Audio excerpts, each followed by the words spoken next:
Bismillahirrahmanirrahim. Assalamualaikum warahmatullahi wabarakatuh.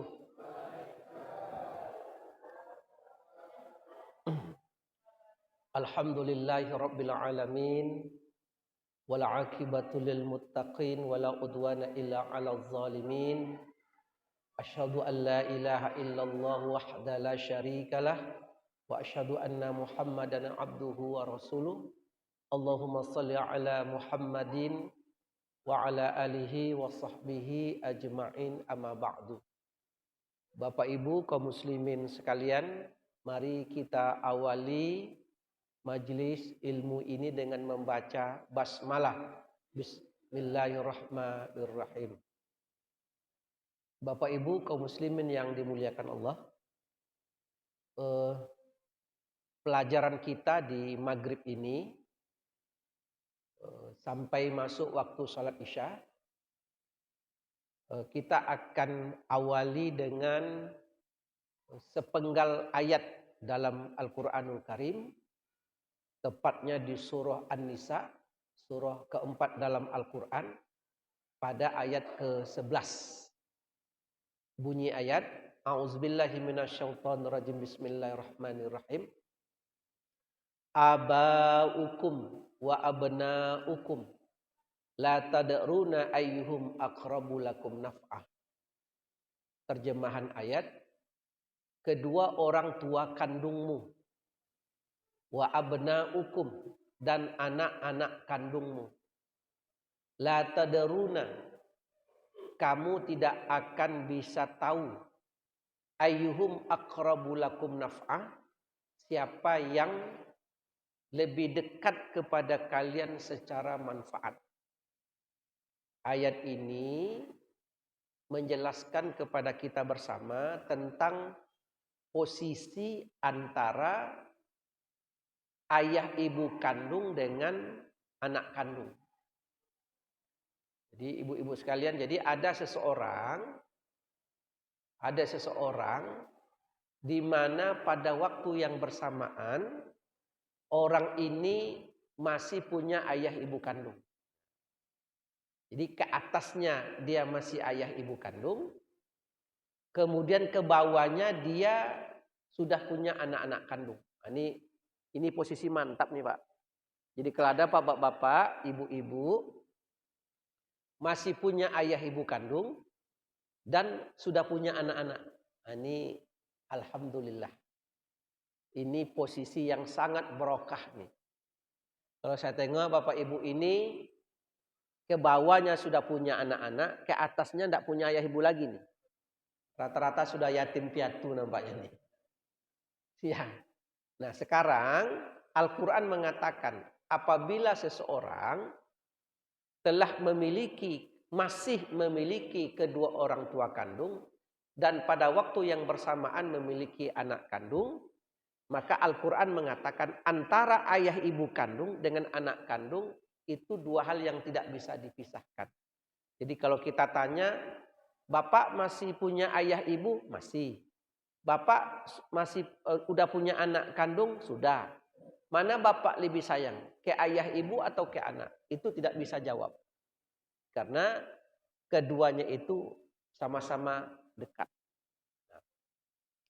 Oleh karena itu, karena alasan nasab, maka kita sebagai orang tua wajib menafkahi anak-anak. Jadi apa hukum seorang ayah menafkahi anak? Jawabannya wajib. Apa dasarnya? Nasab. Jadi akibat nasab tadi seorang ayah ibu wajib menafkahi anaknya. Sebaliknya, apabila ada seorang anak yang memiliki ayah ibu kandung, terus ayah ibu kandungnya tadi tidak bisa lagi menafkahi dirinya sendiri. Sudah tidak bisa beli beras, beli lauk karena faktor keterbatasan lansia, sudah lanjut usia. Maka anak kandung wajib menafkahi ayah ibu kandungnya. Apa dasarnya seorang anak wajib menafkahi ayah ibu kandung? Dasarnya karena nasab. Kapan anak wajib menafkahi ayah ibu kandung? apabila ayah ibunya itu tidak bisa lagi menafkahi dirinya sendiri. Berapa jumlahnya? Jumlahnya itu diukur dengan kemampuan seorang anak. Ayat ini juga memberikan pemahaman, hati-hati. Banyak dalam rumah tangga muslim, seseorang hanya sibuk mengurus anak dan istrinya, tapi lupa mengurus orang tuanya. Betul apa tidak? Copeknya betul. Nah, coba Pak. Jadi, ya kan gitu kan? Asik anak. Sementara kalau orang tua nelpon, alasannya anak. Ya. Kemudian, nah ini ibu-ibu. Bu, oh bu. Kalau ibu punya seorang suami. Dan suami ibu itu masih memiliki ayah ibu kandung. Berarti kan mertua. Ya kan? Berarti seorang istri memiliki suami yang suami ini masih punya ayah ibu kandung. Maka suami ibu itu wajib menafkahi ayah ibunya sendiri karena itu kewajiban nasab. Ibu tidak boleh melarang-larang suami ibu untuk menafkahi ayah ibunya, ayah ibu suami tadi. Kalau bisa ibu dorong suami untuk menafkahi ayah ibunya. Umpamanya ayah ibu kandung suami itu mertua ibu, dia belanja ke pasar setiap hari Ahad. Setiap hari Ahad. Hari Sabtu sore,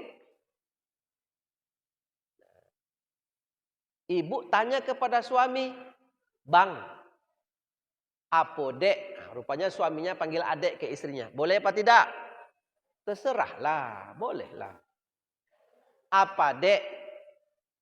Bang, besok hari Ahad, ini sudah hari Sabtu, sudah abang antarkan ke rumah ibu duit belanja untuk besok."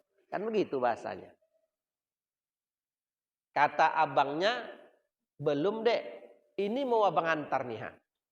Pergilah cepat bang, ayah ibu tuh menunggu-nunggu tuh."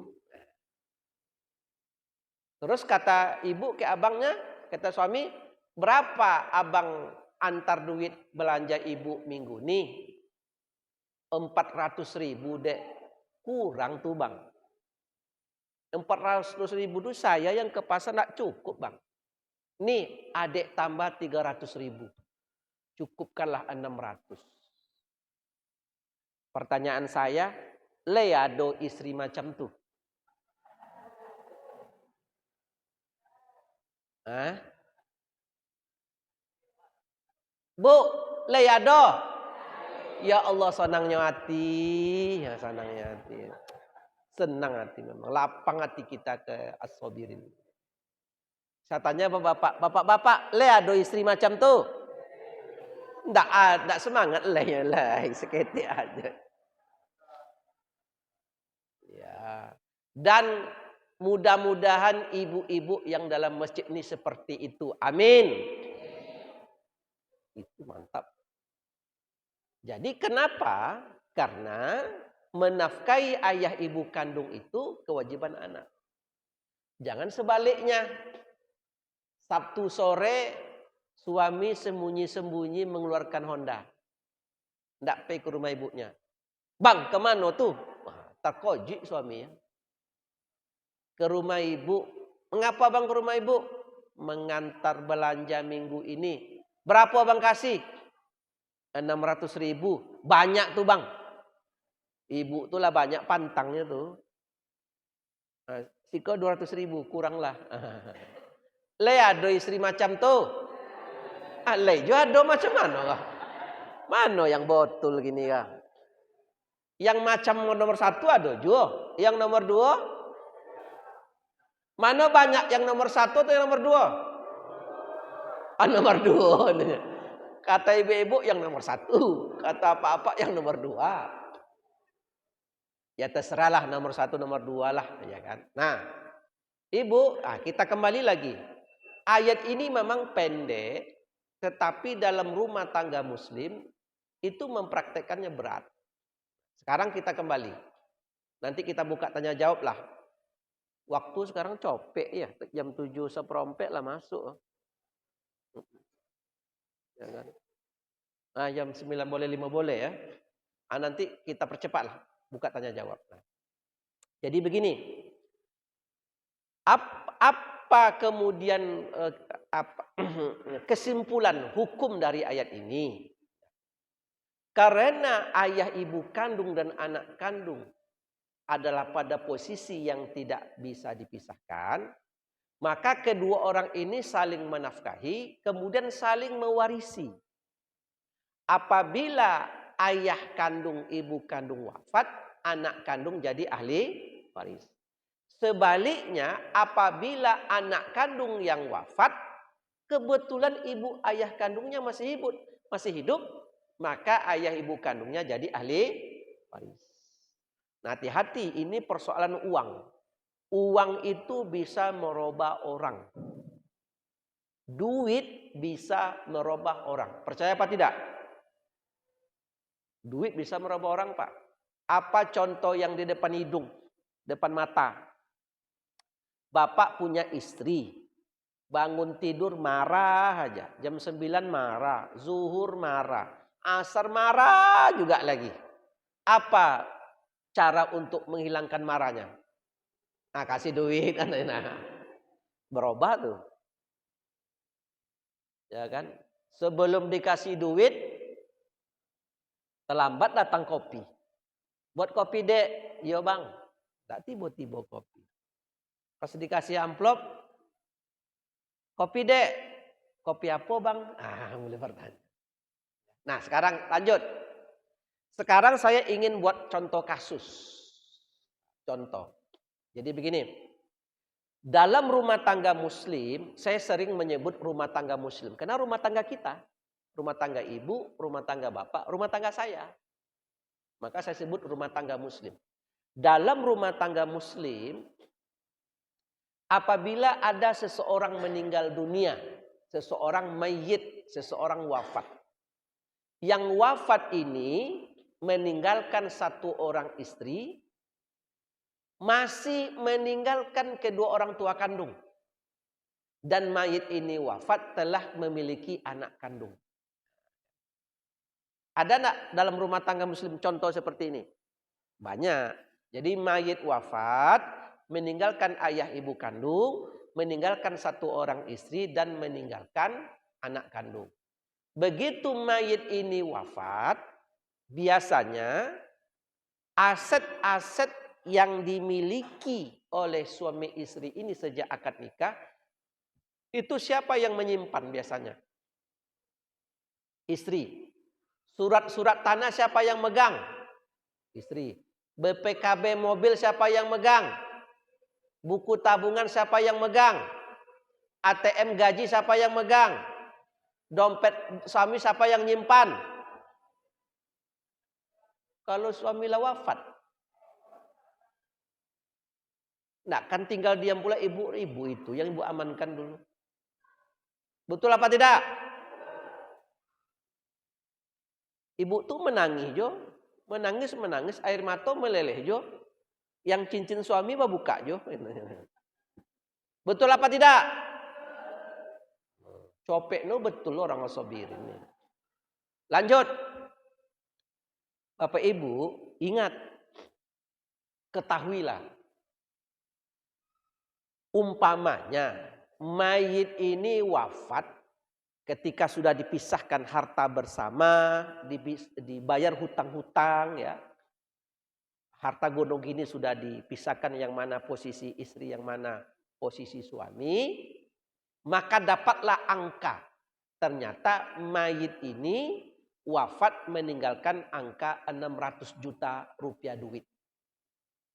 Atau bukan duit ya, aset yang boleh jadi bentuknya liquid, beku seperti ruko, ya, tanah dan seterusnya. Nah, ingat, ayah dan ibu kandung mayit itu memiliki hak. Ayah kandungnya dapat angka 1/6 dari 600 juta. Ibu kandungnya dapat 1/6 dari 600 juta. Ya ini sama-sama 100 juta, 100 juta. Ingat itu. Jadi dari harta yang ditinggalkan oleh anak kandungnya yang mayit, ibu kandungnya dapat 100 juta, ayah kandungnya dapat 100 juta. Nah, sekarang biasanya dalam contoh seperti ini di rumah tangga muslim dikasihkan apa tidak? Diserahkan apa tidak? Kenapa tidak diserahkan? Biasanya secara sosiologi masyarakat kita, si datuk dengan nenek ini, berarti ayah ibu kandung mayit, tidak mempermasalahkan harta yang ditinggalkan oleh anak kandungnya, mempertimbangkan di situ ada anak yatim. Betul apa tidak? Jangan kalian usik-usik harta abang kalian yang wafat tuh. Kenapa?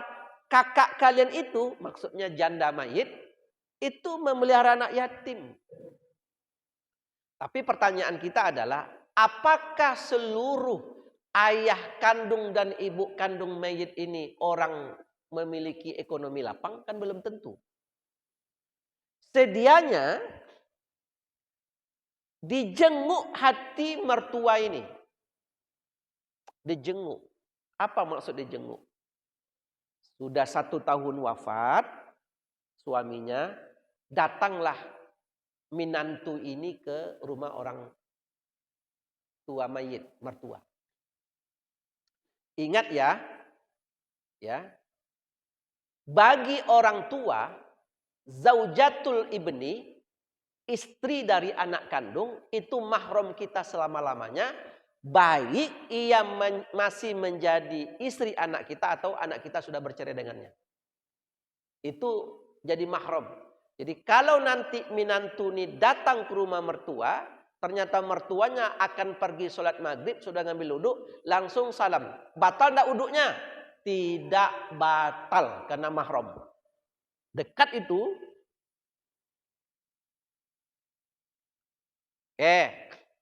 Sekarang datanglah minantu ini ke rumah mertua. Assalamualaikum bu, assalamualaikum ya. Apa kabar nak sayang? Sehat ya, sehat bu. Apa kabar cucu-cucu kami? Biasanya untuk adat kita ini, anak cucu ini tidak dekat nih dengan kakek sebelah ayahnya nih. Betul apa tidak? Nah, datanglah. Berceritalah. Istri dari anak nih minantu. Ya bu, apa nak? Setelah abang wafat kan sudah hampir setahun. Setelah kami kumpul-kumpul, kami hitung, bayar hutang dan segala macam, terkumpullah harta yang ditinggalkan oleh Mandiang nih ya, Bu, 600 juta rupiah. Setelah kami konsultasikan ke yang paham tentang waris, di sini bagian ayah 1/6, bagian ibu 1/6, angkanya 100 juta dan 100 juta. Ini dibawalah 2 kantong plastik 10 juta 10 ikat. Ini hak ayah dari Mandiang yang meninggal. Ini hak ibu dari Mandiang yang meninggal. Leando minantu macam tu.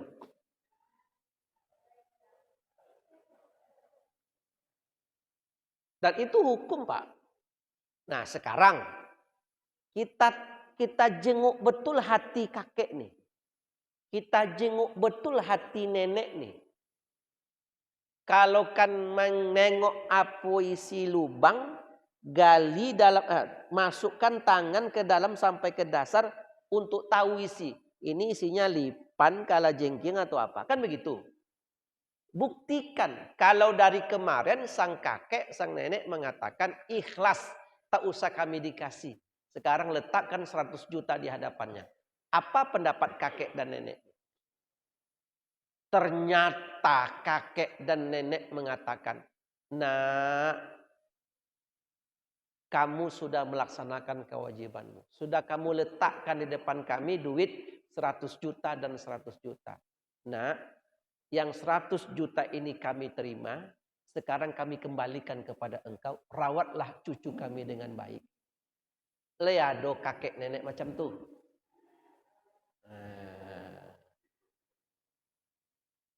Teslah. Kemarin mengatakan ikhlas, ikhlas, ikhlas. Bendanya tidak nampak. Bendanya tak diserahkan. Ternyata begitu lata sorong plastik hitam 100 juta, 100 juta. Pandang memandanglah nenek dengan atuk nih. Hah, macam mana? Abang macam mana abang? Akhirnya iyo tak iyo keputusannya. Biarlah kami coba pegang P3 dulu. Itu habis tuh. Selesai. Nah, Bapak Ibu sekalian, nah ini ya apa yang hendak saya sampaikan di maghrib yang singkat ini adalah ini hukum Allah. Duit itu bisa merubah orang. Nah, terkadang saya sering itu datang orang konsultasi. Awal-awalnya kata kakek nenek ini ikhlas, ikhlas, ikhlas, menantu tidak memberikan bagiannya. Tetapi begitu menantu ini dapat suami baru, mulai konflik balik. Paham maksudnya Pak? Tiba-tiba suami baru dari menantunya ini tinggal di rumah yang dibuat oleh anak kandungnya yang meninggal kemarin. Rupanya mobil Fortuner warna putih tahun 2022 itu. Yang dibeli oleh anak kandungnya dipakai oleh suami baru menantunya. Rupanya sawit yang 7 hektar. Nah, kan ini. Yang dibuat oleh anak kandungnya yang mayit dipanen. Nah, dari mana ya? Didodos oleh mulai tidak masalah. Kemarin ikhlas. Jadi suka tidak suka, letakkan saja sesuatu itu pada tempat. Kalau kan nanti nenek ini menyerahkan, serahkan balik. Untuk mempertimbangkan cucu yang yatim tadi. Itulah penjelasan. Wallahu a'lam bishawab.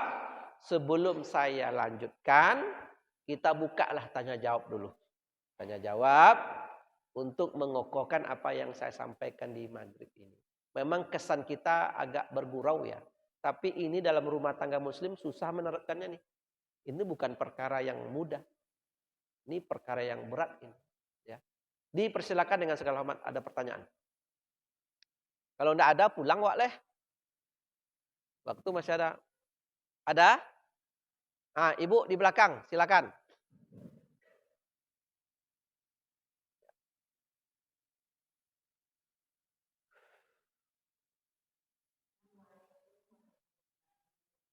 Waalaikumsalam warahmatullahi wabarakatuh.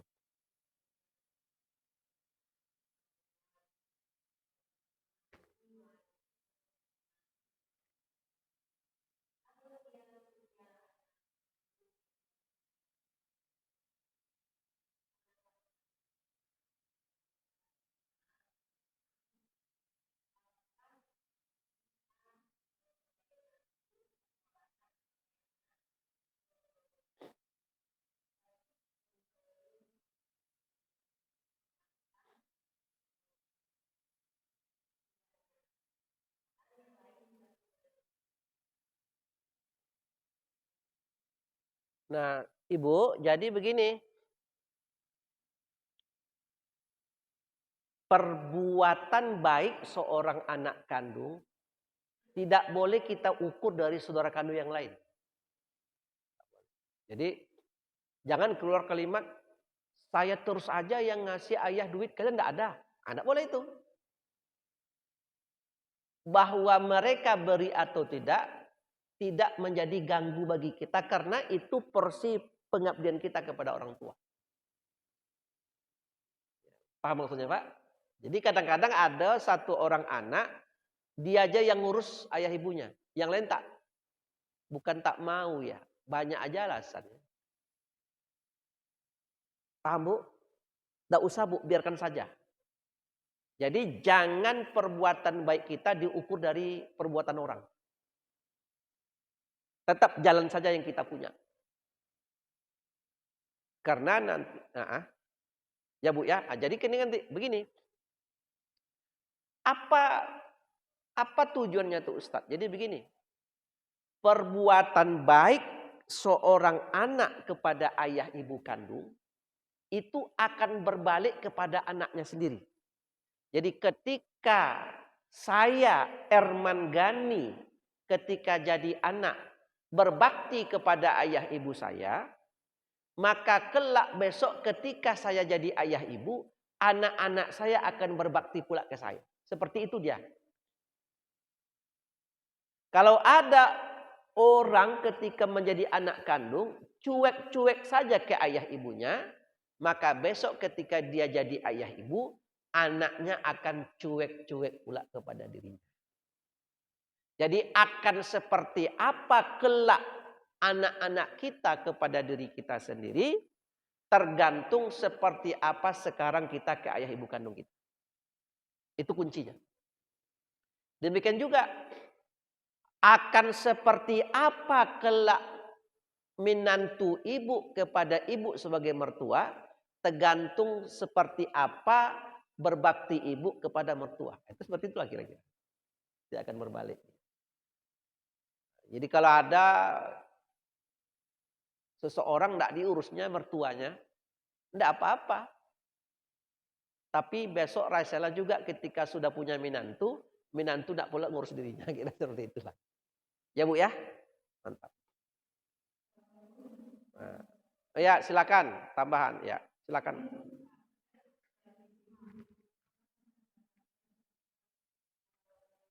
Ulangi pelan-pelan. Kakek mayit. Nah. Sebentar. Kakek mayit. Nah, jadi kan mayit wafat masih memiliki ayah ibu kandung dan memiliki kakek, begitu ya? Apakah kakek jadi ahli waris? Jawabannya tidak. Jadi kakek tidak menjadi ahli waris karena mahjub atau terhijab garis miring terhalang oleh ayah kandung. Jadi kalau ayah kandung masih ada, maka kakek tidak jadi ahli waris. Kapan kakek jadi ahli waris? Kalau ayah kandung sudah wafat. Paham Ibu? Nah, cukup itu saja. Jadi kapan seseorang mendapat warisan dari cucunya yang wafat? Apabila yang wafat ini tidak punya ayah kandung lagi. Kan gitu. Jadi dia dibatasi. Cukup Ibu? Ya. Terima kasih. Assalamualaikum warahmatullahi wabarakatuh. Salam, silakan Bu.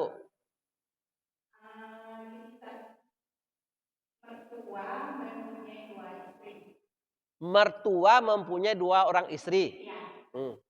Seandainya mertua meninggal, istri yang tua boleh dicerai juga, tapi dia nggak pulang ke istri yang tua.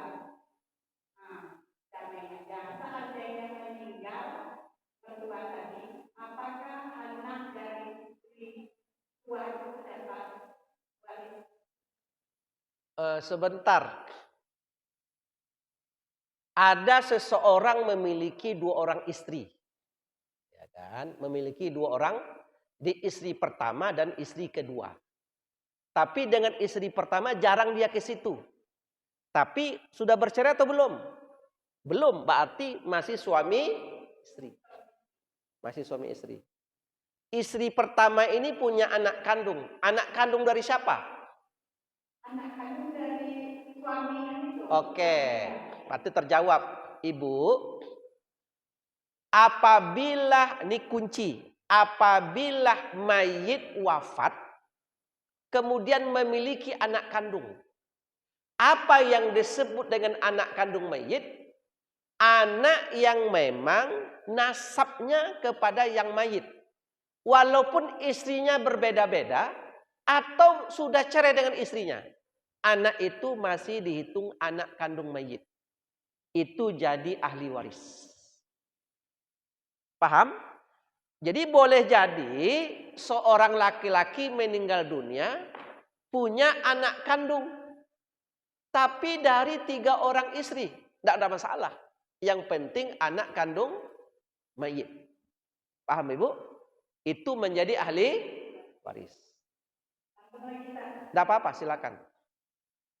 Seandainya anak dari istri yang pertama menuntut ke istri yang kedua, jawabnya ini kan harta waktu bersama saya, sama ibumu. Ini harta dengan selama saya, bukan dengan ibumu yang dulu. Sekarang saya tanya, itu ayah kandungnya, suami tadi sudah wafat atau belum? Sudah wafat. Nah, bagaimana cara membaginya? Nah, ingat, apabila mayit wafat, yang kita bagi itu adalah harta milik mayit. Itu kuncinya. Jadi bukan lagi sudah kita pisahkan harta waktu dengan istri pertama atau harta waktu dengan istri kedua. Artinya harta yang tersedia itu memang milik mayit. Kalau memang itu sudah milik mayit dan mayit wafat, maka tidak ada urusan ini anak istri pertama, ini anak istri kedua. Yang namanya anak kandung mayit seluruhnya sama kedudukannya menjadi ahli waris. Paham Ibu? Karena kuncinya adalah mayit wafat meninggalkan harta. Harta mayit ini yang kita bagi. Cuman terkadang dalam kasus yang Ibu sebut itu, kita susah mengidentifikasi harta mayit ini yang mana saja. Di situ terkadang sering ribut. Betul apa tidak? Apalagi kalau aset itu miliaran rupiah. Dengan istri pertama ada 3 miliar, dengan istri kedua ada 2 miliar, berat. Maka saran saya ke bapak-bapak, kalau banyak duit bapak, satu aja lah istri supaya nak mudah, susah nanti. Tapi kalau sedikit duit apa, inilah. Cuma orang pula yang tak mau itu masalahnya. Bu, ada pertanyaan lagi? Cukup ya? Ada pertanyaan? Sambung? Kita nggak tahu harta yang tadi itu harta yang mana sama yang kedua sama yang ketiga. Nah, takutnya kalau nuntut ini kan menjadi masalah kami. iya. Nah, makanya Pak, ini kan pelajaran nih. Kita sebagai suami mesti menjelaskan kedudukan harta yang kita punya. Sekarang mulai. Saya mulai sekarang Pak. Wahai istriku, rumah yang kita tempati ini adalah milik kita berdua. Ada rumah kos satu milik kita berdua. Kalau mati abang nanti, bagi 2 dulu ini barang, 50% milikmu, 50% posisi abang yang mati. Untuk bagian abang yang mati yang 50%, kamu dapat lagi 1/8 dari situ. Sisanya anak kandung kita jadi ahli waris. Ada tanah sawit di Bangkinang, abang tanam sekarang. Tapi ingat, itu masih milik abang adik beradik kandung. Bukan milik abang. Saya bawa menengoknya. Nih. Naik bulu kuduknya. Apa yang abang cakap-cakapkan? Risaulah mau nengoknya katanya. Tapi penting Bapak Ibu. Jadi suami tadi mesti jelaskan kedudukan harta. Maka saya sering katakan, wahai orang yang ingin, bolehkah kita beristri 2? Boleh. Bolehkah kita beristri 3? Boleh. Bolehkah kita beristri 4? Boleh. Tapi kamu, wahai laki-laki, punya beberapa beban yang berat. 1, mesti adil. 2, jelaskan kedudukan hartamu, agar begitu kamu mati, orang tidak bertengkar terhadap harta yang kamu tinggalkan. Itu aja. Cukup Ibu? Nah. Assalamualaikum warahmatullahi wabarakatuh. Ada waktu 5 menit lagi, silakan. Nah, Yang bapak-bapak, nih kanan ini. Silakan. Waalaikumsalam warahmatullah. Sebentar Pak Komandan, pakai mic supaya didengar oleh ujung ke ujung. Ibu yang bersandar ini belum tidur ya? Jangan tidur pula. Ya, silakan. Waalaikumsalam warahmatullah. Ya.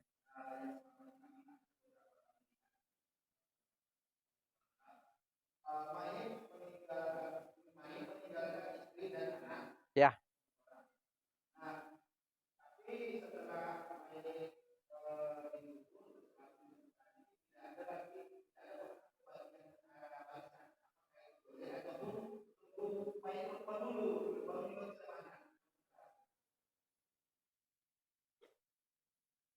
Di masyarakat kita yang seperti itu sering terjadi.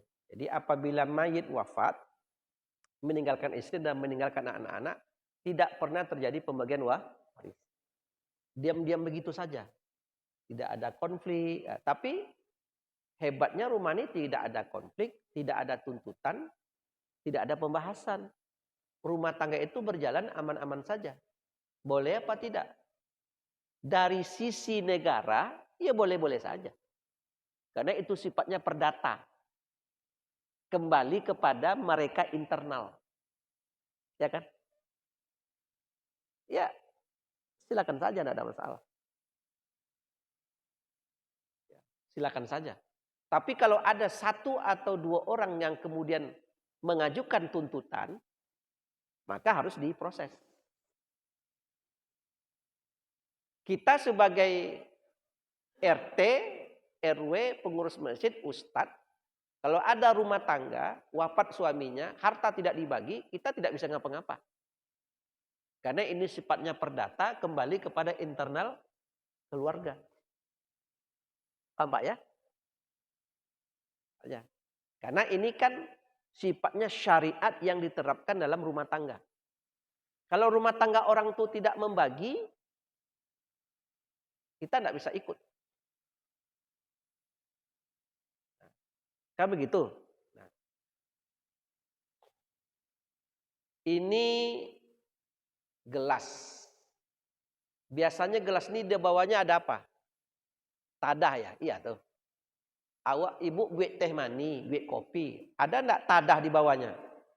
Apa guna tadah tuh? Supaya mudah mengangkeknya kan. Ya enggak? Supaya enggak panas. Biasanya kalau diletakkan kopi, kemudian diletakkan di bawah tadah. Ibu tuang gelas. Mana yang lebih panas? Gelas atau tadah? Gelas. Ada lo dalam masyarakat kok ibu, tadah kok lebih panas lo dari gelas.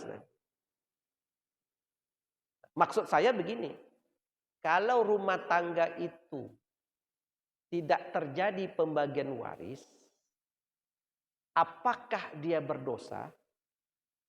Apakah dia melanggar syariat? Kan itu pertanyaan tuh. Karena ini ketentuan Allah. Dalam hal ini ada dua pendapat. Pendapat pertama mengatakan sepanjang rumah tangga itu tidak konflik, tidak ada gugatan, tidak ada masalah. Ada yang kedua, konflik tak konflik, damai tak damai, begitu wafat ada mayit, harus diberlakukan hukum waris. Oleh negara kita, itu pakai azas yang pertama. Apa azas yang pertama? Yaitu apabila dalam rumah tangga itu ada mayit yang wafat, kemudian tidak terjadi pembagian waris, kemudian rumah tangga itu aman-aman saja, masing-masing pihak tidak menggugat, tidak menuntut, bahkan tidak mengajukan ke pengadilan agama, maka sepanjang itu dianggap tidak ada kasus. Bapak-bapak, dan ini yang kita anut. Tapi apa saran saya? Boleh jadi rumah tangga ini tidak menuntut, tidak menggugat, bisa beberapa kemungkinan. Pertama, tidak berani. Teraso ado tasobui enggak. Betul apa tidak? Yang kedua, memang masing-masing ahli waris tak sadar bagian dia. Apa namanya Pak?